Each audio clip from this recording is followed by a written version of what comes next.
Hello everyone, welcome to your Evergreen series.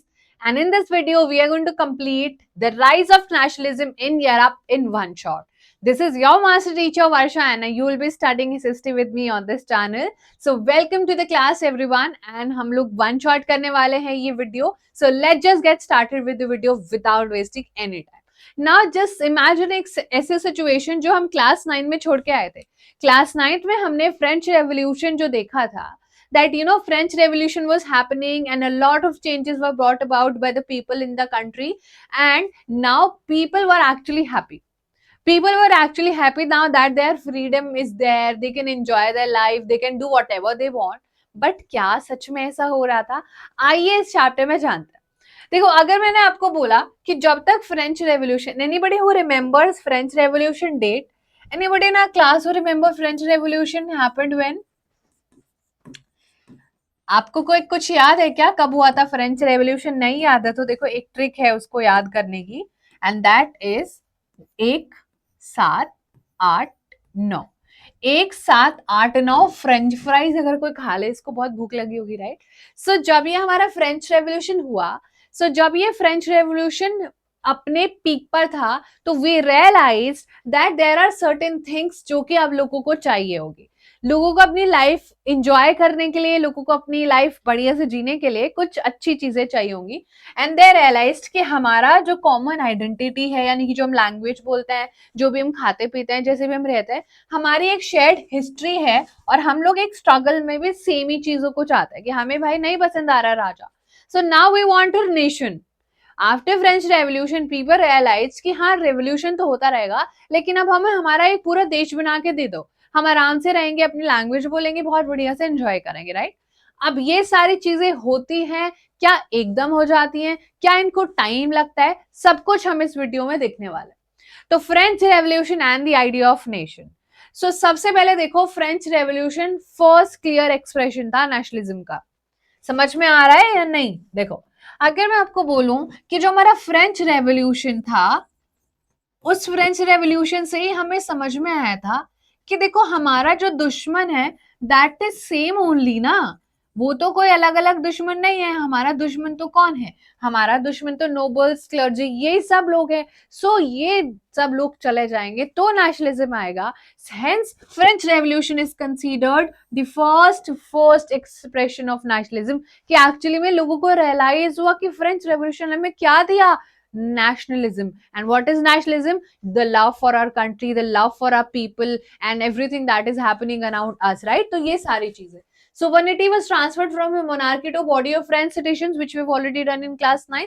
कि जो sovereignty थी, that was transferred from the monarchy to body of French citizens.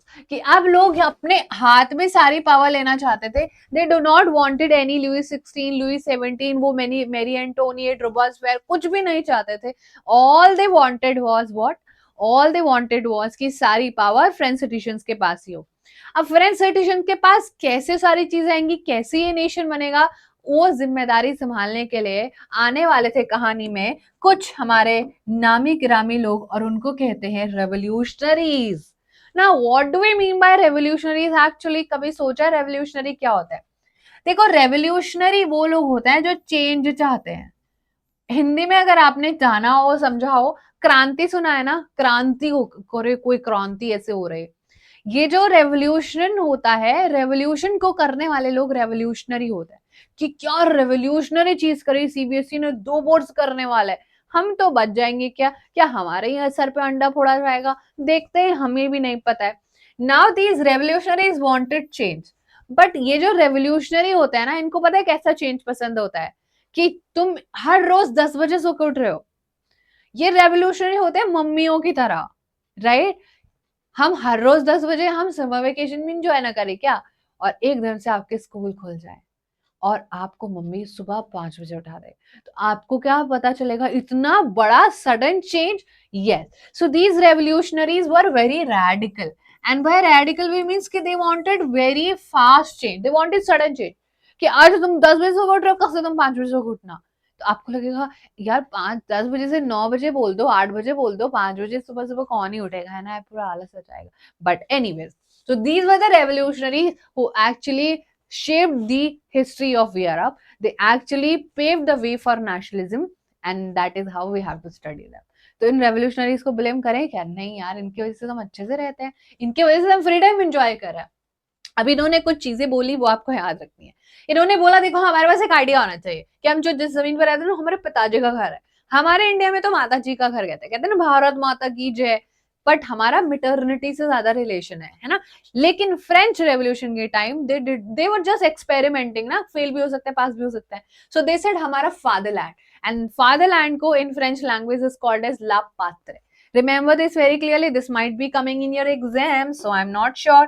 Okay, ये आपके unit test फलाना test में आ सकता है। So remember this very clearly. ठीक है, ये दो चीजें हैं। और हम लोग सिटीजन्स हैं, हम लोग क्या है, लेट सिटीजन है।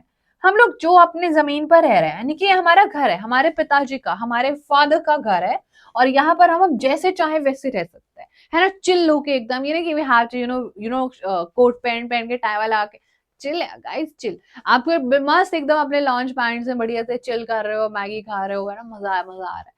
तो ये लोग भी वही चाहते थे कि हमें ना एकदम से राजा आया, हम उसको सल्यूट कर रहे हैं, साहब नमस्ते। नहीं, ऐसा नहीं होना चाहिए। We just have to be like okay, हाँ ठीक है, कोई बड़ा आदमी नहीं जा रहा है, हम सब बराबर है, all are equal only. So this is all they wanted. They also wanted their French flag instead of a formal royal flag. इनको अपना क्या चाहिए था? इनको अपना अलग से फ्रेंच फ्लैग चाहिए था, रॉयल फ्लैग, जो कि क्या रिप्रेजेंट करता है? राजा की पावर रिप्रेजेंट करता। ना, दे डोंट वांटेड एनी राजा पाजा। ठीक है, they abolish internal custom duties and dues. Now what do we mean by this ma'am? अब होता ये था पूरे के पूरे, देखो कहानी एक्चुअली ऐसी है कि जैसा आजकल यूरोप दिखता है, कंट्रीज दिखती हैं, स्टेट दिखते, पहले ऐसा नहीं था ना। जो भी राजा ज्यादा पावरफुल होता था, जैसे कि मैं बहुत पावरफुल हूँ, मैंने जो है रिया को बोला, ये रिया इधर आओ, और ये जमीन भी तुम मुझे दे दो। मैंने यहाँ पर ऋतिका को पकड़ा, मैंने कहा ऋतिका जल्दी करो फटाफट, ये गौरव को पकड़ा, अपना ये मुझे दो।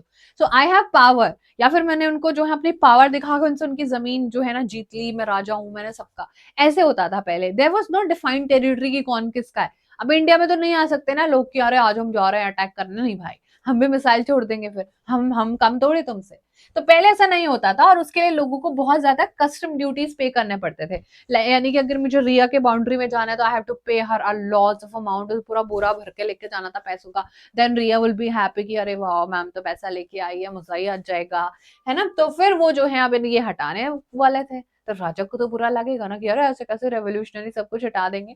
बहुत सारे जो है नए नए ओथ्स एंड बहुत सारे ऐसे आइडियोलॉजिकल और एकदम देश प्रेम वाली सारी चीजें, लोग देश प्रेम देशभक्ति के नाम पर गाने गाने लगते हैं, प्लेजेस लेने लगते हैं, है ना। जैसे हम लेते हैं ना स्कूल में, all brothers are my sister and brothers, बस इतना ही मुझे आता है, India is my country and I love my India. अभी तो भूल गए भाई, बहुत पुराने जमाना हो गया। देन ये जिम्मेदारी कौन लेता है, which we already run in class 9, छोटू सा introduction. Formation of national assembly, जिसको हम स्टेट जनरल कहते हैं, ये सेंट्रलाइज करेगी एडमिनिस्ट्रेशन सिस्टम। एडमिनिस्ट्रेशन यानी कि पूरा देश को संभालना है, क्या क्या संभालेगा, क्या यूनिफॉर्म वेट्स होंगे, मेजर्स होंगे, रीजनल डायलेक्ट्स और डिस्करेज हो रहा है कुछ, कि कोई भी जगह पर कोई भी एक पर्टिकुलर चीज को ज्यादा महत्व ना दिया जाए, ज्यादा इंपॉर्टेंस ना दी जाए। हम फ्रेंच लैंग्वेज को ही ज्यादा लेके चलेंगे, हम जो डोमिनेंस में सारी चीजें हैं या सबको बराबर लेके चलेंगे, कोई रीजन को बहुत ज्यादा ऊपर या नीचे नहीं रखेंगे। तो ये सारी चीजें डिस्करेज की गई और फ्रेंच को कॉमन लैंग्वेज भी बनाया गया। सो ये सारी चीजें आपको याद रखनी है। लेकिन अब कहानी बड़ी बढ़िया है मैम, ठीक है, नेशन बना देते, बढ़िया मजा आता। बट यहाँ पर एक ये था नेपोलियन बोनापार्ट। नेपोलियन बोनापार्ट जब पैदा हुआ था, तब से उसका सपना था, जब वो पैदा हुआ था, कि मैं पूरे यूरोप पर राज करना चाहता हूँ। वो बचपन से इसे थॉट के साथ पैदा हुआ था। I don't know if you also have such thought कि मैं बहुत बड़ा क्रिकेटर बनना चाहता हूँ। I want to become the greatest scientist of all time. I want to become the greatest historian of all time. We all have dreams, and such dream was followed by Napoleon also. Napoleon को France में नहीं जो है control करना था, Napoleon Bonaparte को सिर्फ Germany पर कंट्रोल नहीं करना था, बल्कि पूरे यूरोप पर वो कंट्रोल करना चाहता था। और अगर पूरे यूरोप पर कंट्रोल करेगा तो कैन वी से Napoleon versus the European nation, भाई सारे राजा उसको मार डालेंगे, गिरा डालेंगे। लेकिन धीरे धीरे नेपोलियन बोनापार्टे ने हिटलर की तरह, जो हम पढ़ते हैं क्लास 9 में, सारी की सारी आर्मी अपनी इकट्ठी कर ली और धीरे धीरे फ्रांस पर कंट्रोल करने लग गया। बाकी नेशंस पर भी कंट्रोल करेगा, बट उसका first target was majorly France. अब वहां पर वो लेके आता है एक सिविल कोड। जब नेपोलियन बोनापार्टे दिखाता है कि हमने क्लास 9 में पढ़ा था कि जो डायरेक्टरी थी वो संभाल नहीं पा रही थी चीजों को, 5 लोग थे, वो कभी अपना ओपिनियन नहीं रख पाते थे, ऐसे में नेपोलियन बोनापार्टे था, बोलता मैं संभालूंगा सब कुछ, और जब मैं संभालूंगा तो मैं अपने कोड के हिसाब से, there is a certain code that you have to follow. अब इसमें देखो तुम लोग स्कूल जाते हो, there is a certain uniform, ऐसा तो है नहीं तुम्हारे सामने वाले स्कूल में तुम अपने स्कूल की यूनिफॉर्म पहन के चले जाओगे, उनकी यूनिफॉर्म अलग हो सकती है ना, तो वैसा तो है नहीं कि तुम कहीं भी चले जाओ। तो ऐसे अपना कोड लेके आया था नेपोलियन, और इसके ऊपर आपको क्वेश्चन देखने को मिलेगा कि क्या लिखा हुआ था। तो इसने हटाया feudal system. Now you know feudal system क्या होता है। फ्यूडल सिस्टम एक हायरार्की बेस्ड सिस्टम होता है जहां पर सबसे ऊपर clergy, then nobles and peasants, ये एक दूसरे को एक दूसरे के लिए काम करते थे फ्री में। ये एक बहुत ही कॉम्प्लिकेटेड सिस्टम है, बट जस्ट रिमेंबर कि जब लोगों के लिए जो ज्यादा मेजोरिटी ऑफ लोग थे वो किसी के लिए काम करते थे, तो that was more like feudal system. Transport और कम्युनिकेशन इसने इंप्रूव करी, बहुत बढ़िया। इसने एक नेशनल करेंसी भी लेके आया। इसने equality before law and no privileges by birth, राजा का बेटा राजा नहीं बनेगा। इसने जो भी वेट्स एंड मेजर्स थे उनको भी स्टैंडर्डाइज किया। What do we mean by actually this, कि पहले क्या होता था ना कि आपका जो 1 मीटर है, मेरा वो 2 मीटर है, जो मेरा 2 मीटर है वो आपका 3 मीटर है, तो बहुत ज्यादा फ्लक्चुएशन होती थी, जिसके वजह से बहुत ज्यादा मेजरमेंट में प्रॉब्लम आती थी। आप अपने वेट बार को 1 kg कह रहे हो, वो मेरे में 1.8 kg आ रहा है, बिकॉज उसी हिसाब से मैंने उसको सेट किया। That become very confusing. 5-5 meter बाद, 5-5 किलोमीटर बाद अगर ये डायमीटर चेंज हो जाएंगे तो बहुत प्रॉब्लमेटिक होगा। लेकिन इसने सब कुछ सेम कर दिया था। इसने राइट टू प्रॉपर्टी को सिक्योर कर दिया, और जो भी गिल्ड रेस्ट्रिक्शंस थे, guilds were the people who are actually involve in trade, ये सारे चीजें इसने रिमूव कर दी। अब आपको लगेगा लोगों ने कैसे रिएक्ट करा। Obviously, initially countries like Holland, Switzerland, etc. welcome French armies as harbinger of liberty. जो भी ये नेपोलियन बोनापार्टे के लिए काम करते थे, शुरू शुरू में कुछ लोगों को लगा कि बहुत अच्छा है ये तो, देश सुधर जाएगा, we'll all be happy and we'll be doing great in our life, बड़ा मजा आएगा। बट इनिशियल एंथुसियाज्म जो था वो जल्दी हॉस्टैलिटी में बदल गया। मतलब क्यों, कुछ तो बता दो क्या हुआ होगा। देखो, अब इतनी सारी अच्छी चीजें करने के लिए लोगों को कुछ करना तो पड़ेगा। एक तो लोगों से बहुत ज्यादा टैक्स लिया जाने लगा, बिकॉज इतनी बड़ी आर्मी नेपोलियन मेंटेन कर रहा था, फ्री में तो होगी भी नहीं। खुद सोचो ना, तुमको अपनी आर्मी बनानी है, कोई भी बना सकता है अपनी army, like BTS army is there, so ऐसे कोई भी अपनी आर्मी बना सकता है ना, पैसों से बनाई जा सकती है definitely. I have 1 crore in my account, और मैंने उनमें से 20 lakhs जो है वो बजट बनाया कि मुझे ऐसे ना, जब मैं चलूँ तो मेरे चारों तरफ बाउंसर चले। तो बाउंसर फ्री में तो नहीं चलेंगे ना कि अरे चल लेते हैं, कुछ बात नहीं, सोशल वर्क कर लेते हैं। No, it doesn't work like that. They want money, everybody wants money, है ना। तुम लोग भी तो पढ़ रहे हो इसीलिए कि तुम्हें पैसा कमाना है। सिंपल है ना लाइफ, है ना, लेकिन हम कॉम्प्लिकेटेड बना देते हैं। बट एनीवेज, तो ये जो था इंक्रीज टैक्सेशन का मतलब है कि लोगों से पैसा चाहिए रहेगा, लोगों से पैसा लेने पड़ेगा, तो लोग बुला रहे हम क्यों दे पैसा, हमें तो कुछ मजा भी नहीं आ रहा है ऐसा, हम तो पैसा नहीं देंगे, तो लोग बोले हम कल से पैसा नहीं देंगे। भाड़ में रहो नेपोलियन तुम। बहुत ज्यादा सेंसरशिप लगाने लगा था नेपोलियन। एक आ जाता है ना कि अब मैं बड़ा आदमी बन गया, मेरे मुंह पे बोल के दिखाओ, तुम्हें अभी सेंसर कर देंगे, बोल के दिखाओ तुम, अभी तुम्हें जेल के पीछे डलवा दे। पावर आ जाती है ना इंसान के, उसको गलत यूज भी करते हैं उसका बहुत बार। बहुत ज्यादा कॉन्स्पिरेसी जो है, यहाँ पर कॉन्स्पिरेसी चल रही थी, और फ्रेंच आर्मीज में लोगों को जबरदस्ती यू नो डाला जाता था, अरे चलो लड़ने, उनके पेरेंट्स जाने में नहीं देते थे तो उनको ले जाते थे, तो बड़ा बुरा लगता था लोगों को। All this seemed outweigh the advantages of the good administrative system. अब ये जो हमने पढ़ा ना, ये जो हमें बहुत बढ़िया लग रहा था, ये इतना बेकार लगने लगा because of these reasons. Which reasons? ये जो हमारा रीजन है, ये रीजन इतने बेकार थे कि अच्छी बातें भी हमें उनकी बुरी लगने लगी। यानी कि किसी ने आपके लिए कुछ 10 चीज अच्छी करी, लेकिन एक चीज खराब कर दे तो दिल को बुरा तो लगता है ना, और दिल तो भाई बड़ा ही बदतमीज है, वो तो खराब चीजें ज्यादा याद रखता है। दिमाग कहेगा देखो 5 चीजें अच्छी भी तो करी हैं, दिल बोलेगा नहीं नहीं नहीं, ऐसा बिल्कुल भी नहीं, क्योंकि हम तो दिल से सोचते हैं। Now comes the making of nationalism in Europe. तो मैम अब क्या होगा नेपोलियन बोनापार्टे के साथ, क्या लोग उसके खिलाफ आवाज उठाएंगे, क्या होगा, आइए इस कहानी में देखते हैं। देखो, अगर हम देखें तो पहले तो ये समझ लो, जो हमारा नेशनलिज्म है वो एरिस्टोक्रेसी और एक मिडिल क्लास इमर्ज हो रही थी। जब नेपोलियन ये सारी चीजें लेके आया ना, तो बहुत सारे लोगों ने एजुकेशन परस्यू करी, बहुत सारे लोगों के पास ट्रेड के राइट्स हो गए, तो they earned a lot of money, and with that money they were starting. वो जो पैसा कमा रहे थे, अपने बच्चों को बहुत अच्छे अच्छे स्कूल्स में पढ़ा रहे थे, और जब वो अपने बच्चों को अच्छे अच्छे स्कूल्स में पढ़ा रहे थे, तो उन बच्चों को अंडरस्टैंडिंग हो रहे थे सोसाइटी का. Now you are studying in your schools, now you understand what is good and bad for you, you understand society, you understand so much you know about our world, about a society. So अब लोग पढ़ रहे थे, और पढ़ने से और पैसे कमाने से भाई साहब दिमाग के दरवाजे लोगों के खुल रहे थे. And they were you know looking for change, definitely they were looking for change. तो देखो एरिस्टोक्रेट और पेजेंट्स क्या होता है ये समझ लो. पेशेंट्स तो आपको पता ही है, जो भाई खेती करते हैं उनके पास अपना जमीन नहीं भी होता है, और ज्यादातर होता भी होगा तो बहुत कम होता है. तो एरिस्टोक्रेट की पॉपुलेशन थी कम, लेकिन उनके पास पावर थी ज्यादा. पेशेंट्स ज्यादा थे, like we have done that in class 9 की 90% of the population was the third estate only. तो पेशेंट के पास ज्यादा होती थी जो है पॉपुलेशन, लेकिन पावर कम होती थी. सो अब चेंजेस होने लगेंगे. बहुत ज्यादा इंडस्ट्रियलाइजेशन यूरोप में हो रहा था, लोग पैसा कमा रहे थे, नेपोलियन का इसमें बहुत बड़ा रोल प्ले है. तो नई कॉमर्शियल क्लास, एक नई सोशल क्लास निकल के आती है, जिसको हम वर्किंग क्लास कह सकते हैं, मिडिल क्लास कह सकते हैं. ये देखेगी बहुत ज्यादा चेंज. ये चाहते थे एरिस्टोक्रेट प्रिविलेजेस खत्म हो जाए. एरिस्टोक्रेट वो लोग होते थे basically, those were the rich brats of the society, and they were enjoying society so much कि उन्हें फर्क ही नहीं पड़ता था कि जो poor section of the society है वो कितना सफर कर रहा है, और जिसके वजह से तुम इतना एंजॉय कर रहे हो वो कितनी मेहनत करता है अगर तुम लोगों को एक कंफर्टेबल लाइफ देने में. So people were actually questioning that and became the force of unity and nationalism. So ये जो हमारी न्यू सोशल क्लास इमर्ज होती है due to the industrialisation. Now industrialisation was basically you know there were a lot of industries that were emerging, and because of that a lot of money was flowing into the market, and when money was flowing people were actually getting rich, poor people were actually earning money, right? So that was the thing that was happening in Europe at that time. Now people wanted liberalism along with nationalism. अब लोगों को liberalism भी चाहिए रहेगा. अब ये क्या चीजें हो रही आइए जानते हैं. लिबरलिज्म मिडिल क्लास के लिए क्या मतलब था. क्यों मांगोगे आप लिबरलिज्म कि अगर आप अभी 100 रुपए कमा रहे हो और सरकार पर कंट्रोल करके आप 1000 रुपए कमाओगे, तो आप सरकार पर कंट्रोल करना चाहोगे बिकॉज आप मेजोरिटी में हो. तो अब लोगों को चाहिए थे लिबरलिज्म. लिबरलिज्म एक लैटिन वर्ड है जिसका मतलब है फ्री, यानी कि हमें फ्री कर दीजिए. जो भी रेस्ट्रिक्शंस आप हमारे ऊपर लगाते, we don't want such restrictions. Freedom for individual and equality before the law. आप हमें कानून के सामने बराबर करो. ऐसा नहीं कि राजा का बेटा राजा बनेगा या फिर राजा का बेटा ही पढ़ाई करेगा. हम लोगों को भी एजुकेशन, ट्रेड, सब कुछ जो भी हम करना चाहते हैं वो हमें करना अलाउड करो. थोड़ा सा टर्म लिबरलिज्म से पॉलिटिकल लिबरलिज्म की तरफ भी जाएगा, क्योंकि लोग रिप्रेजेंटेशन मांगेंगे. अब इनको गवर्नमेंट चाहिए इनके कंसेंट से, कि इनके हक से इनसे पूछ के गवर्नमेंट बनाई जाए.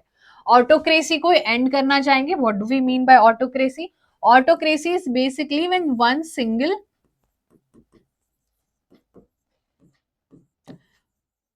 पर्सन और कम्युनिटी होल्ड्स पावर, राइट. तो वो ऑटोक्रेसी होती है. ऑटो का मतलब ही होता है जो है आपका एक कोई पर्टिकुलर कम्युनिटी या कोई एक पर्टिकुलर पर्सन या कोई एक पर्टिकुलर फैमिली के पास जब पावर हो जाती है. सो अब लोग जो थे, जो मिडिल क्लास निकल के आ रही थी, उनको लिबरलिज्म का, पॉलिटिकल लिबरलिज्म भी चाहिए था. उनको सरकार बनानी है तो हमसे पूछ के हम वोट देंगे. हम लोगों के लिए ऑटोक्रेसी हटाओ, जितने भी क्लेरिकल प्रिविलेजेस हैं वो हटाओ. Now what do we mean by this. We all know that हमारी जो French society that was divided into three estates. Three estates में आपको क्या क्या देखने को मिलेगा. यहाँ पर हमारी क्लर्जी होती थी, यहाँ पर हमारी नोबिलिटी होती थी, and then we had peasants, या फिर 90% जो हमारी पॉपुलेशन होती थी एक्सेट्रा एक्सेट्रा वो यहीं पर होती थी. तो ये जो क्लर्जिकल प्रिविलेजेस है, जो नोबिलिटी लाइफ एंजॉय कर रहे थे, वो लोग चाहते थे कि खत्म हो जाए. कौन लोग. Middle class. Private property right नहीं होना चाहिए. लाइक हर एक जो आपका महल आपने बनाया हुआ है, whatever ancestry thing you have, that should be stopped. No voting right for women and men without property. ये थोड़ा सा कॉम्प्लिकेटेड है, बट स्टिल वो लोग क्या है, कोई भी वोटिंग राइट नहीं चाहते थे, कोई भी विमेन एंड मेन जिनके पास प्रॉपर्टी ना हो. That is way they protested throughout the 19th and early 20th century. वो लोग बहुत ज्यादा प्रोटेस्ट कर रहे थे. थोड़ा सा इकोनॉमिक लिबरलेशन भी देख लेते हैं. राजनीति वाला जो है, जहां पर गवर्नमेंट से रिलेटेड चीजें होंगी. इकोनॉमिक जहां पर पैसे से रिलेटेड चीजें होंगी. हमें फ्रीडम ऑफ मार्केट दो, हम जो भी ट्रेड करना चाहे उस पर सरकार का कोई कंट्रोल ना हो. हमें टैक्सेस ज्यादा ना भरने पड़े, हमारा ज्यादा से ज्यादा बचत हो. होता ये था, मान लो कि आप मार्केट में कुछ भी चीज बेचने गए हो and it is worth 100 rupees, right. उस 100 रुपीज में से मान लो 70 रुपीज अगर गवर्नमेंट ले ले, तो आपके पास क्या बचेगा. 30 रुपीज बचेंगे, है ना. 30 रुपीज बचेंगे, तो क्या आप उन 30 रुपीज से अपना बिजनेस चलाना चाहोगे. Obviously no.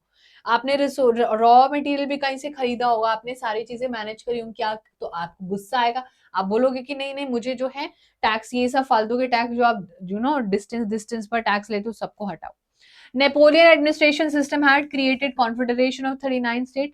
ऐसे में नेपोलियन ने 39 स्टेट्स का एक पूरा कॉन्फेडरेशन बना लिया था। 39 स्टेट्स का क्या मतलब है, देश थे एक छोटू छोटू से अलग अलग राजा, इसने पूरा कंबाइन कर दिया था पूरा का पूरा। Each of which had its own currency and weighing system. वाह वाह वाह।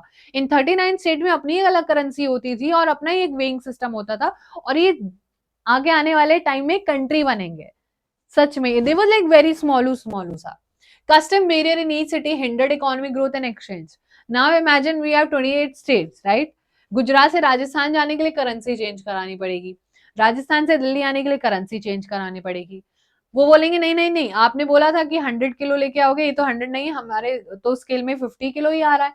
तो लड़ाई झगड़ा हो जाएगा, दूसरे को मारने कूटने पर उधर जाएंगे लोग, right? So this is what was happening and people wanted change. तो ऐसा चेंज आता है, एक क्लब बनाया जाता है, एक यूनियन बनाया जाता है, एंड दैट वाज वुल्वरीन, जिसको एक custom union, custom is obviously certain type of tax that people are still paying in 21st century, right? ये इनिशिएटिव लिया था प्रशिया ने इन 1834। 1834 में इसका इनिशिएटिव लिया था प्रशिया ने। इसके फंक्शंस प्लीज आपने देख लेना, this is the most important PYQ।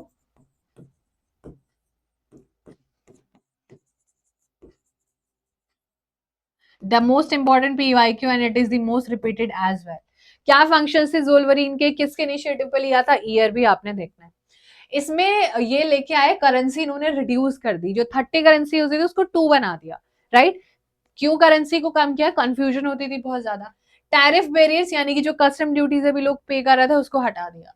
Facilitated railway mobility for economic interest and unification, railway बहुत ज्यादा कंस्ट्रक्शन में यूज करी so that there is a lot of mobility, people can travel from here and there and they can earn their resources, उनका अपना आराम से अपना दिन बनाए, अपना पैसा कमाए, मस्त मौजा रहे। ठीक है, इतनी सारी चीजें हमें समझ आ गई, मैं बहुत बढ़िया चल रहा है, बड़ा मजा आ रहा है चैप्टर में। बट अब जो है कुछ लोगों को प्रॉब्लम होने लगी, और वो होंगे सारे राजा। अब सारे जितने भी राजा राजा थे सारे पूरे यूरोप में, वो एक मीटिंग करता है एंड दे से कि ये लोग तो अब कुछ आजादी आजादी की डिमांड कर रहे हैं, क्यों ना हम कुछ करें, हमारे पास भी तो इतना सारा पैसा है, हमारे पास भी तो आर्मी है, क्यों ना हम अपनी आर्मी के साथ कुछ करने लग जाए। और फिर कहानी शुरू होती है conservatism. Now what was this conservatism, let's just study about this. देखो, कंजर्वेटिव एक ऐसे ट्रेडिशनल इंस्टीट्यूशन है, एक ऐसी जो है traditional institution and family values को है, जो कि चर्च मोनार्की इन सब में ज्यादा मानते हैं, इन सब में ज्यादा मानते हैं कि नहीं राजा का बेटा है, राजा बनना चाहिए, church has to be on the top. And उन्होंने जो एक बार कमिटमेंट कर दी वो फिर किसी और की भी कभी नहीं सुनने वाले। ऐसी चीजों में basically these were like old ideology वाले लोग थे ये। ओल्ड भी चलो अच्छी होती है, लेकिन ये तो कुछ वाहियात ही बात करते थे, जहां पे नहीं दूसरे इंसान को बहुत ज्यादा यू नो डेरोगेटरी फील कराते थे, उसको बहुत छोटा फील कराते थे, and they were actually not good. This this हम बोलते हैं ना, आपकी कैसी पुरानी सोच है, what a conservative thing you are saying. So यही वाले लोग बोलते थे, ऐसी पुरानी सी इनका ट्रेडिशनल इनकी सोच होती थी। They did not really propose to return to the pre-revolutionary days। अब ये बिल्कुल ये भी नहीं चाहते थे कि हाँ चलो एकदम पहले के जैसे ही कर दो, क्योंकि इनको पता था कि अगर बिल्कुल पहले के जैसा कर दिया तो फिर तो प्रॉब्लम आ जाएगी ना। देखो, अगर मैं आपको बोलूं कि आप लोग क्या है, आपकी मम्मी आपको 8 बजे उठाती है ना, चलो ठीक है बेटा कोई बात नहीं, 8 बजे उठ जाना, समझ रहे हो? 8 बजे उठ जाना बेटा, ठीक है, हाँ बोलोगे, हाँ मम्मी बहुत अच्छा टाइम है, मैं उठ जाऊंगी, मजा आएगा, 8 बजे तो हम उठ ही सकते हैं। देन एकदम से तुम्हारी मम्मी के दिमाग में कुछ रोमांटिक आइडिया आ जाए, नहीं इसको 8 बजे नहीं, कल से इसको जो है मैं 5 बजे उठाना शुरू करूँ, तो आप भी एक्सेप्ट नहीं कर पाओगे, और आपकी मम्मी बोलेंगे नहीं ज्यादा हो जाएगा, एकदम 8 बजे से 5 बजे शिफ्ट नहीं कर पाएगा। तो ये लोग बोलते हैं कि देखो हम आपको ना प्री रेवोल्यूशनरी डेज में तो नहीं लेके जाने वाले, जो फ्रांस में पहले होता था, है ना, जो राजा को पूरा फांसी पे चढ़ा दिया था, उससे भी पहले जो होता था, एकदम तुमको पूरा नीचे जमीन पर बैठ बैठ के चलना होता था, वो सब तो नहीं कराएंगे। क्योंकि हमने भी रियलाइज कर लिया है कि modern army, efficient bureaucracy, dynamic economy, abolition of feudalism अब आप लोगों को बहुत बढ़िया लग रहा है। सो अब हम अच्छा तो करेंगे आपके लिए, बट एक autocratic monarchy of the Europe के वे से करेंगे, यानी कि चलेगी तो मोनार्की की, लेकिन मोनार्की कैसे चलेगी आप लोग डिसाइड कर लेना। हम बोलेंगे हाँ अच्छा तो लग रहा है सुनने, नहीं कुछ अच्छा भी नहीं लग रहा है। तो अब यहाँ पर ये लोग हो जाएंगे नेपोलियन के खिलाफ। जो नेपोलियन अभी तक कहानी का हीरो बना हुआ था और वो पूरे यूरोप पर जो है राज करना चाहता था, वहां पर अब कुछ देश उससे चीजें सीख के उसी कोई एक ट्रीटी में हरा के, एक वॉर में हरा के पूरे के पूरे फ्रांस पर यूरोप में दोबारा से राजाज का रूल आने वाला है, राइट। राजाज का रूल आने वाला है। और ये थी आपकी treaty of 1815। Now what happened in this treaty कि ये लोगों ने एक टीम बनाई। कौन कौन थे इसमें? Russia, Prussia, Britain and Austria. Remember this very clearly. So there is a very old school theory that we all follow and that is bra. ये जो चार ये एक आपका एब्रीविएशन है इसके लिए, you can remember this. R for Russia, B for Britain, A for Austria, P for Prussia. तो ये चार देश एक साथ हो जाते हैं एंड दे वांट कि देखो नेपोलियन बोनापार्टे ने जो सोसाइटी में किया है उसकी वजह से जो नए नए मिडिल क्लास निकल के आई, एक नई सोसाइटी बन गई है, हम वो सेम ही रखेंगे, लेकिन हमें नेपोलियन नहीं चाहिए अब कहानी में। सो यहाँ पर ये जो ट्रीटी थी hosted by Austrian chancellor Duke Metternich. Now Duke Metternich इसको होस्ट कर रहा था इस ट्रीटी को। बेसिकली ट्रीटी होती है जब दो लोग बैठते हैं आमने सामने and they accept their defeat. एक कोई हार जाता है तो उसको अपनी हार माननी पड़ती है। जैसे आपके और आपके भाई की बहन की किसी की लड़ाई हो रही होती है और मम्मी पापा को पता चल जाता है ना, तो फिर होते दोनों की कुटाई। फिर बोलना पड़ता है एक दूसरे को सॉरी। और सॉरी बोलने में जो हमें बेइज्जती फील होती है वो तो दुनिया की किसी चीज से मैच नहीं करे जा सकते। सेम जब कोई दो लोग हार जाते हैं तो उनकी होती है ट्रीटी कि देखो हम ये तुमसे ले रहे हैं और अब से तुम निकलो यहां से। सेम चीज अब ये चार देश versus Napoleon Bonaparte. Remember this very clearly. Remember this very clearly. ब्राव versus Napoleon Bonaparte.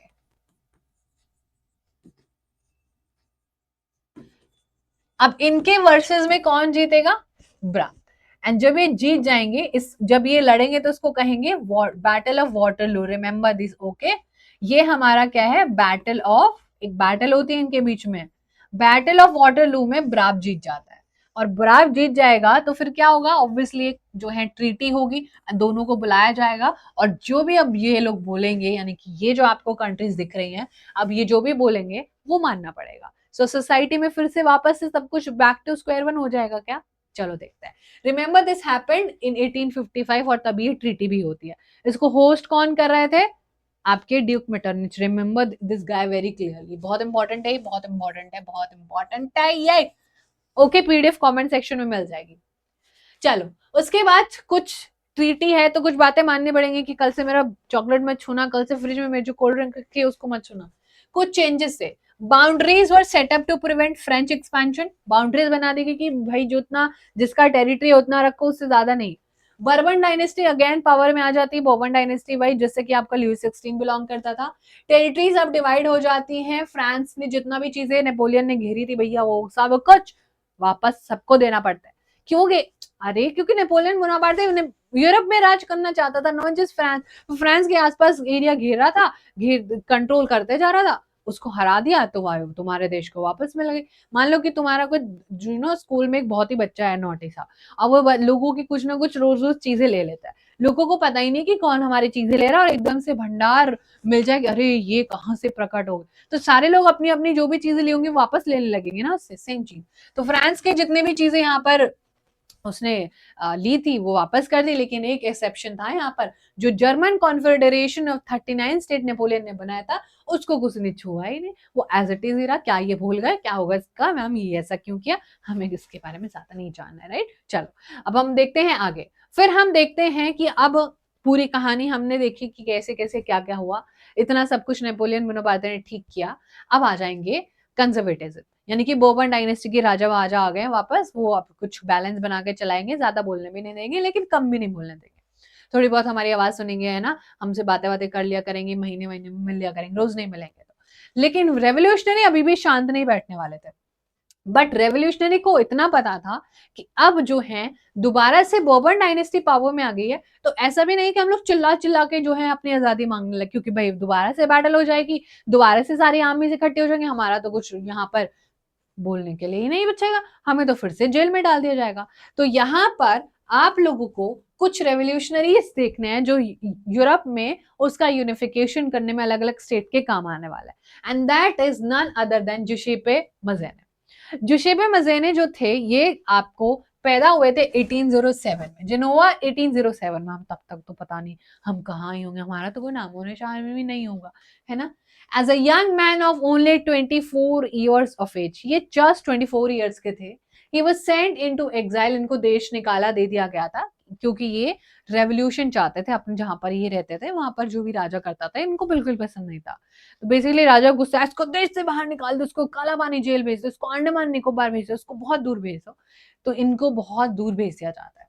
But he founded two society, इसको पता चल गया था कि अगर मैं शोर मचा मचा के आजादी मांगूंगा तो मुझे कोई आजादी नहीं मिलने वाली, लेकिन अगर मैं सीक्रेटली नीचे ही नीचे लोगों के दिमाग में भरो कि भाई आजादी कैसे दिखती है और आजादी कैसे मिलेगी तो मजा आएगा, तो उन्होंने बनाई secret societies. He made two societies and that was Young Italy in मासाई and Young Europe in Bern. तो ये दो क्या है, सीक्रेटली लोगों से मिल मिल के, लोगों से बात कर करके उनको मोटिवेट करेंगे, उनको नॉलेज देंगे, उनको एनलाइटन करेंगे और लोगों को फ्रीडम के लिए और ज्यादा मोटिवेट करेंगे। इनकी आइडियोलॉजी एक बार देख लेते हैं। उन्होंने बोला देखो भगवान है ना, जो गॉड है ना, जो created nation to be natural unit of mankind, जो भी हमारा नेशन है उसके साथ हम पैदा होते हैं। आपने देखा है कभी, मतलब इतने पुराने जमाने में इन्होंने ये बात कही थी, वी ऑल से कि हम इंडियन है, we are all Indians and then we have goosebumps, there is national anthem playing, there is Bharat माता की जय, तो हमें कितना प्राउड फील होता है। सेम मजे ने भी यही बात कही थी, मजे मजे में कह दी थी क्या, कि देखो भगवान ने हमें एक देश में पैदा किया, उस देश में बोले जाने वाली लैंग्वेज, वहां का खाने वाला छोले भटूरा, समोसा, सब कुछ तो हमारा होना चाहिए ना, वहां पे बोलने जाने वाला नेशनल एंथम भी तो हमारा होना चाहिए। एंड सेम चीज उन्होंने बोला, Italy could not continue to be a patchwork of small state and kingdoms. Italy में बहुत ज्यादा प्रॉब्लम थी। प्रॉब्लम ये थी कि इतना बड़ा इटली में ना 7-8 जगहों में वो बटा हुआ था और अलग अलग दूर दूर से, स्पेन से, कहीं से, हॉलैंड से कोई कोई राजा आया हुआ था, वहां पर राज कर रहा था। तो इटली के लोग कह रहे तुम क्यों आए यहाँ पर, हमने ये जगह जीती हुई है तुम सारे, ये कौन सा लॉजिक होता है, हमारे साथ तो खुद हो रखा है ना, ब्रिटिशर्स आगे रहने लग गए थे, हम तो उनको अतिथि देवो भवा कहते थे। बट एनीवेज, एंड यूनिफिकेशन ये चाहते थे और वो लिबर्टी के बेसिस पर होना चाहिए। Following business thought many secret societies were actually set in Germany, France, Switzerland and Poland. धीरे धीरे मजेने का आइडिया सबको इतना अच्छा लगा, वो भी सीक्रेटली, कि सब लोग अब अपनी अपनी सीक्रेट सोसाइटीज बनाने लग जाता है और एक दूसरे को मोटिवेट करने के लिए रात को 2-2 बजे मीटिंग्स कर रहा है और गवर्नमेंट को पता भी नहीं चलता था। तो जब इतनी सारे लोगों को मोटिवेट कर दिया, सबके अंदर एक मोटिवेशन आ गई है, तो वो सब पढ़ने बैठ जाएंगे ना। मोटिवेशन इज इक्वल टू पढ़ाई नहीं, motivation is also is equal to revolution. अब होते हैं पूरे के पूरे यूरोप में रेवोल्यूशन। सबसे पहले कहां से शुरू होता है, अब थोड़ा सा सुन लेना। रेवोल्यूशन का रीजन क्या था, कि लोगों को लिबरलिज्म और नेशनलिज्म प्लस करके चले थे। लिबरलिज्म की भैया हमें आजादी चाहिए, है ना, हमारे पास अभी बहुत सारे रेवोल्यूशनरीज भी आ गए और हम किसके खिलाफ रेवोल्यूशन करें, जो भी हमारा तुम्हारा कंजर्वेटिव रजाइम आया है जिसमें बोर्बन डायनेस्टी है, एक्सेट्रा एक्सेट्रा, जितने भी किंग है, वो भी नहीं चाहिए ना, हमें नहीं चाहिए, हमें हटाना उनको। तो first started in the first upheaval, यानी कि first thing that started during this time period was France again. France से फिर से दोबारा से शुरू होती है and they establish constitutional monarchy और लुई फिलिपे इसका हेड बनाया जाता है। पीपल वर एक्चुअली ट्रैवलिंग, बहुत ज्यादा अफरा तफरी थी पूरे फ्रांस में, जुलाई का टाइम आ चुका था and people wanted change, so they were actually fighting. फिर आता है ब्रुसेल्स में, Belgium broke away from the United kingdom of Netherland. Belgium भी अलग हो जाता है, बेल्जियम बोलता है कि ब्रुसेल्स बोलता है जो किसी की कैपिटल है, तो यहाँ पर ब्रुसेल्स बोलता है कि सॉरी, बेल्जियम बोलता है यहाँ पर कि नहीं नहीं मुझे तो जाना है ना, और मैं तो भाग रहा हूँ, मुझे आजादी दे दो, जितना भी राजा यहाँ पर यूनाइटेड किंगडम का रहता है, मुझे नहीं रहना आपके साथ, मुझे आजादी दे दो। Then comes Greek war of independence. Greek मतलब कि आज का जो ग्रीस है, अगर आप यहाँ पर जाते हो तो यहाँ पर भी आपको बहुत सारी चीजें देखने को मिलेंगी। Greek was part of Ottoman empire since 15th century. यहाँ पर बहुत सारे पोइट्स, आर्टिस्ट और other people actually supported the cause. Actual में ये था पूरा का पूरा, जो ग्रीस के लोग थे ना, ऑथेंटिक जो लोग थे, वो नहीं रह रहे थे उतना ज्यादा जितना बाकी एम्पायर्स के लोग वहां पर रह रहे थे। नाउ ग्रीस के जो लोग थे उनको भी फ्रीडम चाहिए थे कि अरे कौन सी भाषा बोलने वाले लोग आके इनको हटाओ, हमें हमारी आजादी दो। सो इनको आजादी दिलाने में इनके पोइट, आर्टिस्ट और जो भी बहुत सारे लोग थे उन्होंने बहुत ज्यादा सपोर्ट किया। एक्चुअली में ग्रीस को ना क्रैडल कहा जाता है ऑफ द यूरोपियन सिविलाइजेशन। जब भी हम यूरोप की बात करते हैं तो ग्रीस को कहा जाता है कि इसने सबको एजुकेशन दिया है, इसने पूरे के पूरे स्टेट में सारे लोगों को दिया है, यहीं पर ही क्रिश्चियनिटी का पूरा आया था, सब कुछ यहीं पर हुआ है। तो बेसिकली कहा जाता है क्रैडल। ये रिमेंबर करने वाली बात है, ये आपको पता होनी चाहिए कि कौन सी जगह को क्रैडल कहा जाता है। फिर आती है यहाँ पर एक ट्रीटी। ट्रीटी का मतलब आप समझ गए, दो लोग बैठेंगे, दोनों के बीच में क्या होगा, एक फैक्टर होगा, एक जीत हो जाएगी। एंड जब ग्रीस को इंडिपेंडेंट नेशन मिला, यानी कि आप भी भाई बन जाओ, सब अपना अपना नेशन बना रहे, आप भी बना लो अपना नेशन। तो ऐसे में ग्रीस को जब आजादी मिली तो वो भी एक ट्रीटी के साथ मिली। So that treaty was what, जल्दी से बताओ, आपकी स्क्रीन पर लिखी हुई, और इसका ईयर भी आपको याद रखना है, ईयर 1832। धीरे धीरे सब लोग आजादी मांगेंगे, ठीक है। तो आपको ये क्या है, कॉन्स्टेंटिनोपल, ठीक है, कॉन्स्टेंटिनोपल जो थी ये ट्रीटी होती है 1832 में, और फिर आपका ग्रीस भी इंडिपेंडेंट नेशन बन जाता है। तो यहां पर हमने देख लिया बेल्जियम बन गया, हमने देख लिया फ्रांस में अपीवल हो रखा है, कॉन्स्टिट्यूशनल मोनार्की आ जाती है, ग्रीस भी यहाँ पर आजाद हो जाता है।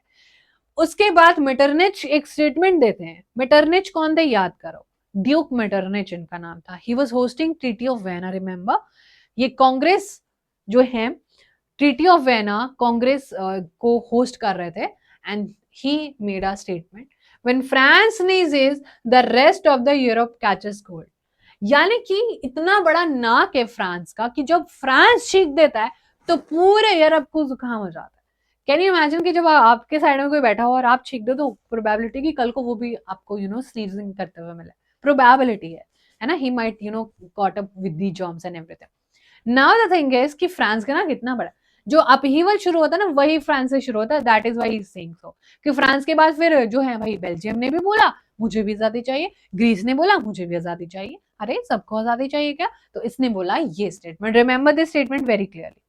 उसके बाद कुछ चीजें हैं जो आपको पढ़नी है। एक रोमांटिक फीलिंग लोगों के अंदर आने लगी, रोमांटिक, या रोमांटिक, अरे वो वाला रोमांटिक नहीं है, ये वो वाला रोमांटिक है जो कि देश के प्रति आने लगा था कि हाँ तुम लगे रहो।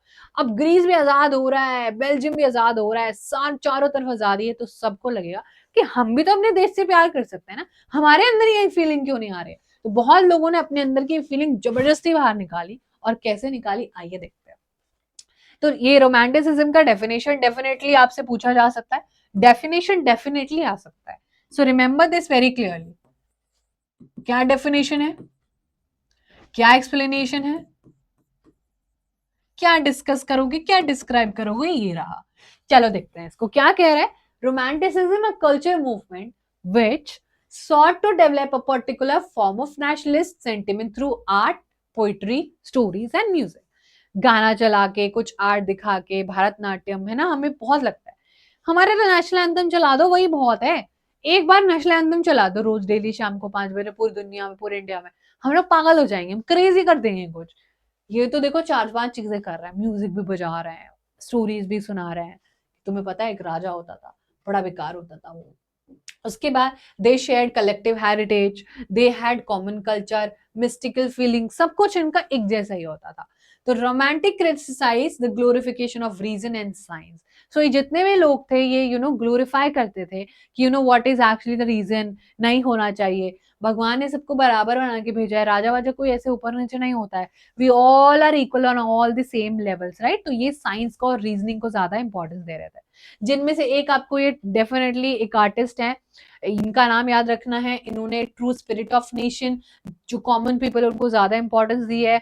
हर्डर ने बहुत सारी चीजें कही जिसने वहां के लोगों को शेप किया, उनके ओपिनियंस को शेप किया।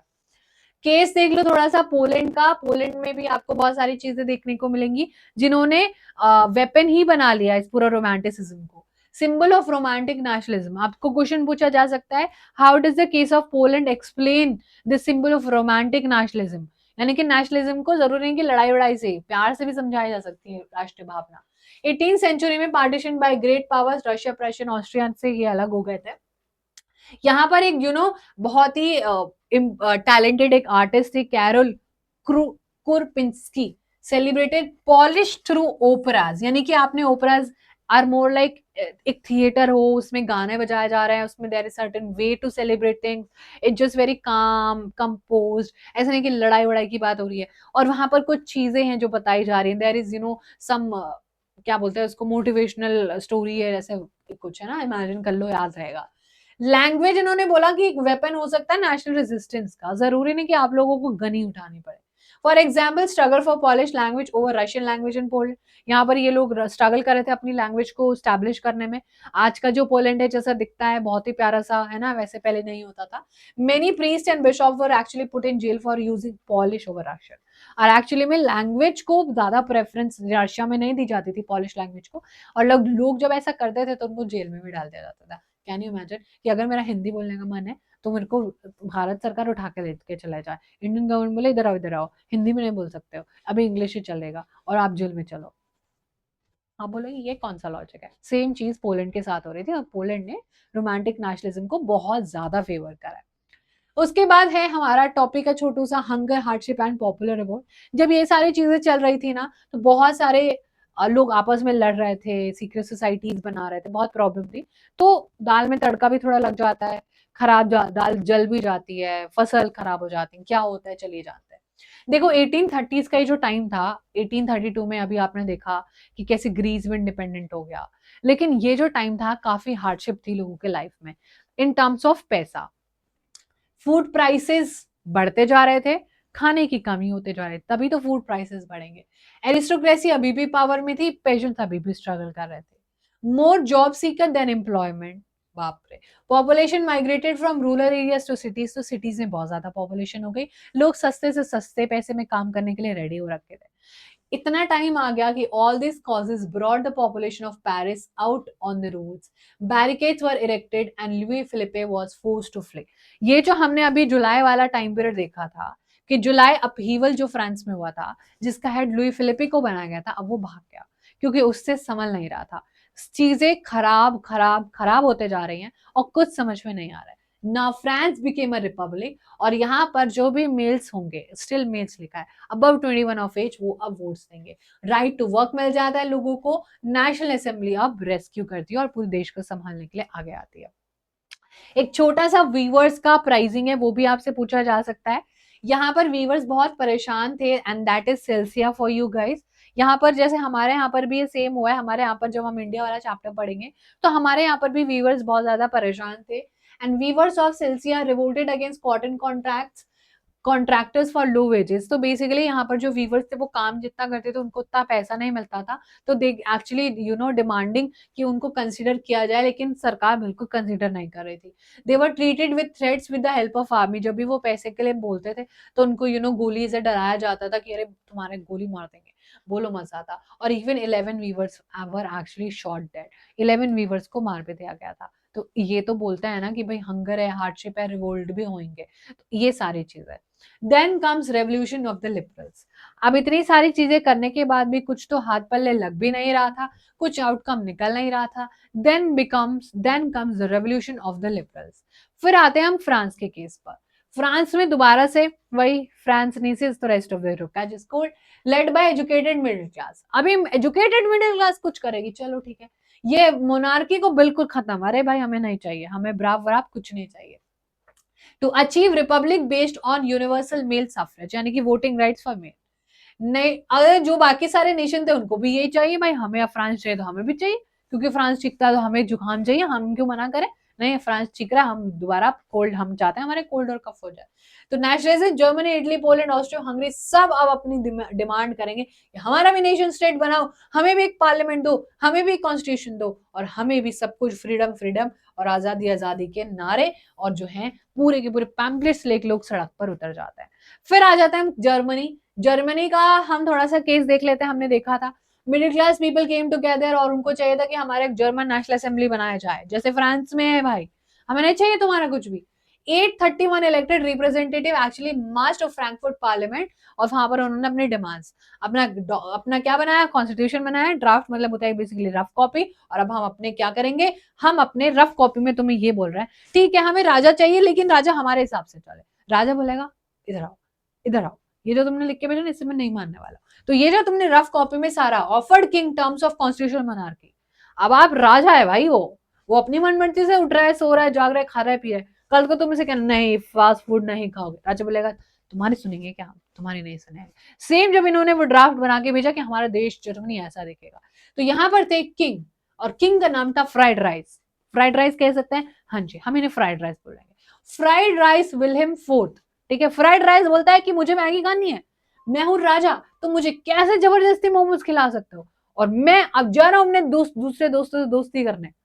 और उसने बाकी सारे जो मोनार्क्स थे दूसरे देशों में उनसे दोस्ती कर ली कि तुम मुझे जबरदस्ती नहीं खिला सकते कुछ भी, अब मैं अपने दोस्तों को बुलाने जा रहा हूँ और उनके साथ खाने जाऊंगा, तुम्हें मुझे धोखा देना है तुम मुझे धोखा दे सकते हो। The parliament consequently lost the middle class support. Parliament ने जब देखा मिडिल क्लास बेचारे पीछे हट गए, क्या ही करे। But in the end, the troops were called in and assembly was forced to disband. Again, Raja was more powerful. He could do anything he wanted. दोबारा से हमारे लोगों को वापस भेज दिया गया।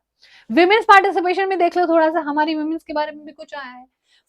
विमेन्स ने अपनी अपनी पॉलिटिकल एसोसिएशंस बनाए, अपने न्यूज़पेपर्स बनाए, अपनी मीटिंग्स करी, अपने डेमोन्स्ट्रेशन करे, बट फिर भी कुछ हाथ पल्ले लगा ही नहीं। Then comes making of Germany. Germany में तो आपको पता ही है ना, अभी मांग रहे थे फिर से आ गया जर्मनी। जर्मनी कैसे बना भाई, आइए देखते हैं। देखो नेशनलिस्ट फीलिंग्स अब बहुत ज्यादा फैलाई, सीक्रेट सोसाइटी थोड़ा बहुत काम करेंगे जो हमारे चैप्टर में नहीं दिया कर रही थी।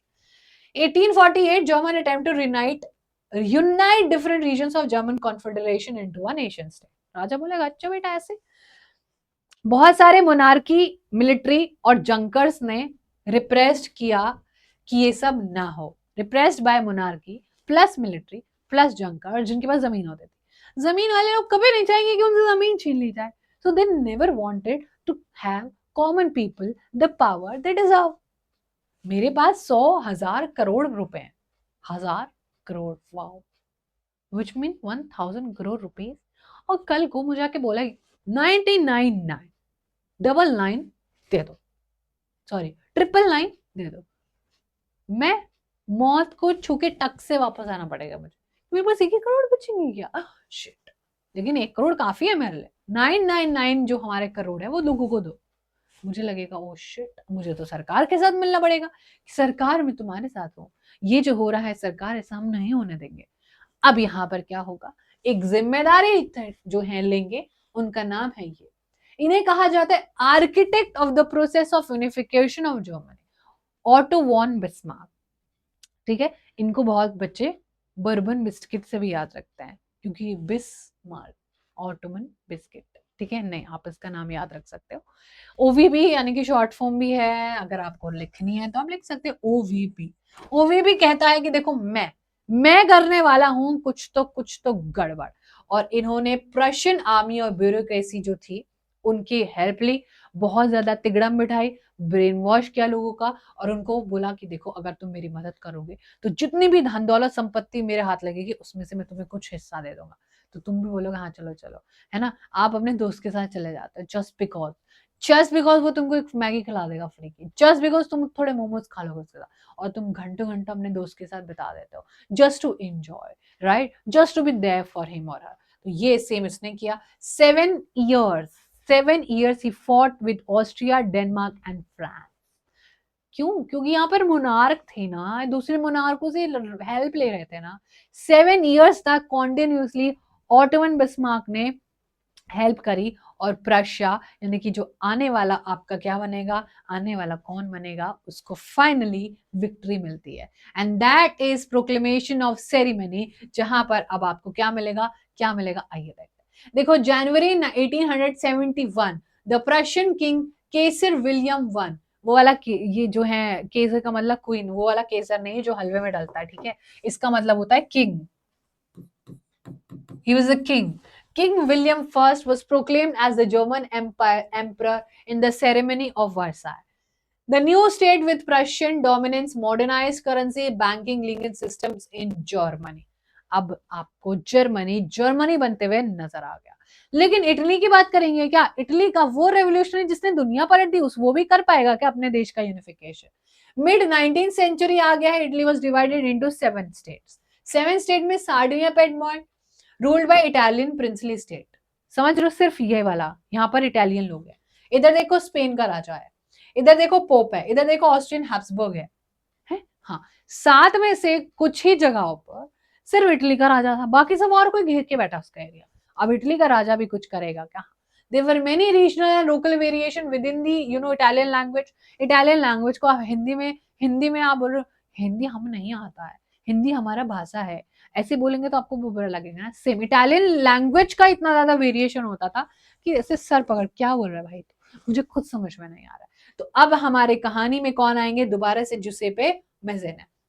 ये क्या करेंगे आपको पता है, इन्होंने जो है आपका बनाया था यंग इटली, हम कर चुके हैं।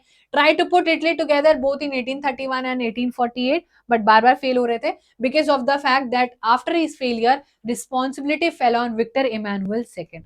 विक्टर इमानुएल सेकंड जो है उनके चीफ मिनिस्टर थे केवियर, और Cavour led the movement from Sardinia Piedmont and they actually defeated the Austrian forces. इन्होंने ऑस्ट्रिया की फोर्सेस जो थी, जो कि इन्होंने हराया, जो कि नॉर्थ डायरेक्शन में आपको देखने को मिल रही है, और वहीं से इटली का अब जो है नेशन बनने का। एक को भगा दिया, ऑस्ट्रिया भगो यहां से, तो ऑस्ट्रिया को भगाया, फिर उनको बहुत ज्यादा हेल्प करी एक और इंसान ने, that is written on your screen and that is Giuseppe Garibaldi.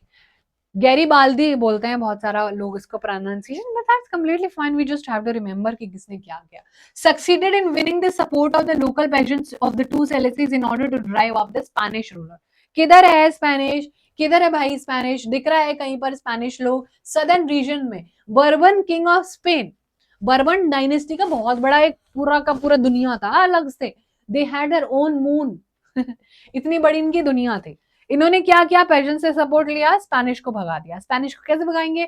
अरे पेजेंट परेशान था ना, पैसे नहीं देना पड़, उसको कमा के पैसा सरकार को देना पड़ रहा था। स्पेनिश लोगों को भाषा भी नहीं समझ में आती थी, है ना। हमें ब्रिटिश और सिंकिंग अंग्रेजी नहीं समझ में आती थी, क्या बोलते थे हमारे जमाने। अब तो हमें समझ में आ गई क्योंकि अंग्रेजी छोड़ गए, हम इस पढ़ नहीं पड़ती, अंग्रेजी में पढ़ रहे हैं हम लोग, ठीक है। तो ये यहाँ पर हेल्पली पेजेंट्स ने बहुत मदद करी और बड़ा मजा ही मजा आया। 1861 में Victor Emmanuel second was finally proclaimed as the king of united Italy. 1861 में फाइनली क्या हो गया? इटली भी यूनिफाई हो गया। थैंक गॉड, मजा ही आ गया, है ना। थैंक गॉड, अब तो कुछ नहीं होगा ना ma'am. The strange case of Britain, Britain के साथ कुछ अलग ही चीज हो रही थी। इसमें लड़ाई झगड़ा नहीं होता है बेसिकली, बाकी तो तुम्हें कुछ याद नहीं रहे। ब्रिटेन में बहुत सारे एथनिक ग्रुप्स थे। एथनिसिटी मतलब बोलने, रहने, खाने पीने, कपड़े पहनने का अलग अलग तरीका था। English, Wales, Scottish and Irish. The force of power was the English parliament, लेकिन जो जिसके पास पावर थी दैट वाज इंग्लिश पार्लियामेंट। ना इंग्लिश पार्लियामेंट अपनी डोमेन्स दिखाएगी। द एक्ट ऑफ यूनियन होगा यहाँ पर, जैसे ट्रीटी ऑफ वियना हुई, ट्रीटी ऑफ कॉन्स्टेंटिनोपल हुई, ये सब हुआ ना, वैसे ही यहाँ पर एक्ट ऑफ यूनियन होगा। Greece war of independence obviously you remember 1832 में हो, वैसे ही यहाँ पर होगा the Act of union. Resulted in the formation of UK यानी कि United kingdom of great Britain. Parliament dominate करता था बाय इंग्लिश पीपल, ठीक है। स्कॉटिश हाईलैंड को सप्रेस किया, यानी कि जो स्कॉटिश पीपल आपको दिख रहे हैं, इनकी आवाज कुछ में नहीं सुनी, इनको दबा दिया। पैसा बहुत होता था, पैसा होता था तो चुप हो जाते थे। People were actually not allowed to speak their own language. अगर आपको पता चल गया अरे हिंदी बोल रहा है, उठा के भी फाइन डाल देंगे 1000 रुपए का। Were not allowed to wear even their national dress, लोगों को यहाँ पर उनके नेशनल ड्रेस भी पहनना अलाउड नहीं था। आयरलैंड की बात करें तो आयरलैंड में लोग ही दो अलग अलग क्रिश्चियनिटी में डिवाइडेड थे। कैथोलिक्स जो मेजोरिटी में थे, प्रोटेस्टेंट्स माइनॉरिटी में थे। अब ये आइडियोलॉजी है बेसिकली, हमें कैसे प्रोटेस्टेंट और कैथोलिक्स याद रहेंगे। अब ना जैसे मान लो कि एक कम्युनिटी जो बहुत ज्यादा रिजिड है अपने रिलीजन को लेके, and there is one community who is open about the religion, they are like हाँ ठीक है जो हमें सही लगेगा वो मानेंगे। लेकिन एक कम्युनिटी जो हम नहीं, जो भगवान है वही सब कुछ है, राइट। तो यहाँ पर सेम हो रहा था। जो कैथोलिक्स और प्रोटेस्टेंट्स थे, इंग्लिश लोगों ने इंग्लिश हेल्प द प्रोटेस्टेंट्स जो कि अगेन माइनॉरिटी में थे, जिनको अपना डोमिनेंस बनाने को मिल जाए। कैथोलिक्स ने रिवोल्ट करा, रिवोल्ट वॉल्फ टोन ने किया था, फेल हो गया, एंड जब वो फेल हो गया तो आयरलैंड को फोर्सिबली यूनाइटेड किंगडम में ही रख लिया, ठीक है। तो that was happening in 1801। So basically इन लोगों ने फायदा उठाया सबका, और पैसे से सबकी और पावर से सबकी आवाज बदल। फिर आता है ब्रिटिश। ब्रिटिश कैसे ब्रिटिश बनता है? Dominant English culture, English language is there, इनका अपना ब्रिटिश फ्लैग होता है, Union Jack, very very very very important. National anthem God save our noble king, वाह। Language English, as you can see dominate English culture. फिर हमारा last section है visualising the nation. लोग आप नेशन को कैसे देख रहे थे? एलेग्री से। ना what do we actually mean by allegory, this is very important. ये अभी हमारे बोर्ड का प्रीवाईक्यू है, सो अभी PYQ में ही आएगा ना. सो this is the recently asked question only कि एलेग्री का हमें बता दो और एग्जाम्पल भी दे दो. तो एलेग्री मतलब होता है कि देश प्रेम, है ना, जिससे आप अपना एक कनेक्शन बना सको. So allegory is an abstract idea. Allegory is an abstract idea express through a person और अ थिंग, कि हमारी भारत माता की जय. So that is a allegory. Female figures बहुत ज्यादा इंपॉर्टेंट हो जाती है 18 और 19 सेंचुरी में. जो हमने चैप्टर शुरू किया था तो we studied about fatherland. Now they are turning towards the more feminine and more maternity वाला साइड पे they are turning. For example French revolutionary female allegory को पोर्ट्रे करते थे, जो liberty, justice and the republic को represent करेगी. And यहाँ पर आपको दिखेंगी मेरी एने. मेरी एने वाज एक्चुअली रिप्रेजेंटेटिंग फ्रांस. और ये पूरा का पूरा एक नेशन को पर्सोनिफाई कर रही थी कि नेशन कैसा होना चाहिए, कि जो लोगों का आइडियाज होगा वही देश के लिए सब कुछ होगा. इसका एक रेड कैप, ट्राई कलर, इसने कॉकेट पहना होगा. ये इसमें जो है सब लोगों को एक नेशनल यूनिटी का सिंबल देखने को मिलेगा. सारे के सारे कॉइन, स्टैम्प, सब कुछ जो है पूरे देश को रिप्रेजेंट करेंगे. Then comes Germania. Germania Germany की थी and she was first time used in Frankfurt parliament by the liberals. और पहली बार इसको Frankfurt parliament of the Germany, obviously Frankfurt is in Germany, so that is how it is their parliament, right. और आप देख सकते हो ये भी हमारा एक Germany guarding the Rhine Lorenz Clasen, इन्होंने ये सारी चीजें, पेंटिंग वगैरह ये बनाई है सारी चीजें. कुछ चीजें हैं जो आपको इस चैप्टर से याद रखनी है. ब्रोकन चेन मतलब बीइंग फ्रेड. ब्रोकन चेन मतलब हथकड़ी टूट जाए तो आप फ्री हो. ब्रेस्ट प्लेट विद ईगल मतलब कि आपने देखा है वो जो तलवार ऐसे ऐसे लड़ते हैं और उनके पूरे एक पूरा स्टील का पहना होता है ताकि उनको चीर वार ना कर दे कोई, है ना. तो वो क्या है, सिंबल ऑफ स्ट्रेंथ है. Crown of oak leaves heroism को दिखाता है. स्वॉर्ड यानी कि हम लोग लड़ने के लिए तैयार हैं. Olive branch around the sword यानी कि we are willing to also make peace. Black, red and gold colour ये फ्लैग. और राइजिंग जो है, रेज ऑफ राइजिंग सन मतलब there is a new era. हर जीत के बाद, हर हार के बाद एक जीत है. Then comes nationalism and imperialism. अब नेशनलिज्म से हटके लोग और ज्यादा बदतमीजी करने लगेंगे और वो होगा इंपीरियलिज्म. देखो अब नेशनलिज्म तो नहीं बचेगा, लेकिन अब लोग अपना जो सोच है, अपनी जो लालच है, उसको ज्यादा प्रेफरेंस देंगे. बहुत सारे nationalist group became increasingly intolerant of each other. जो भी राष्ट्रवादी थे ना, अब राष्ट्रवाद तो वो बन गए, लेकिन जैसे पाकिस्तान और इंडिया की दुश्मनी है ना, जस्ट लाइक दैट. पता नहीं क्यों है, बट है. कुछ किया है, हाँ, पता नहीं, समझ नहीं आ रहा है. रिलीजियस डिफरेंसेस है, एक्सेप्ट ही नहीं कर पा रहे, लड़े जा रहे हैं, लड़े जा रहे हैं. अरे भाई, accept. Be educated enough to understand that everybody is different. Everybody have different opinions and that's okay. ठीक है. लेकिन आज में देखो भाई ये पूरा खर्चा हो रहा है. मेजर यूरोपियन पावर्स अब एक जगह थी, उसको हड़पना चाहते थे अपनी ज्यादा पावर दिखाने. लेकिन क्योंकि अभी भी लोगों के अंदर वो पावर दिखाने वाला जानवर मरा ही नहीं था. और फिर होता है conflict over the Balkan area.